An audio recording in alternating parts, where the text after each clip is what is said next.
Voina chuan guitar lesson thar kan zir haulenga voina kan zir haule tur chu maruatin minungram ti hla sakha gitara perdan kan zir hawang he like po 6 fret a karon vua F sharp in la o hla hi tiang kan hemiki hen kan lang C kan langa aniama G asang F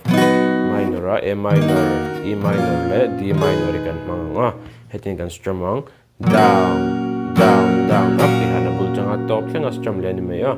down down down up he minung rama yan lalpa ichat namu in ring su ilachu entirna tu na hlakaron play ta kepo ka vo na hi in ta na sang do ni chuan khami kingai thau khan ti khan han son thada ule kulamo not a khan not chan ve mo not khadang te pon aki kha aniam pha sot don ta heta a fret son ma hian aki hi san pha chin ti khan shedon ni chuan a hlanen karon play mil lenga uluk de veni lo ngai thlale don nya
Yeah.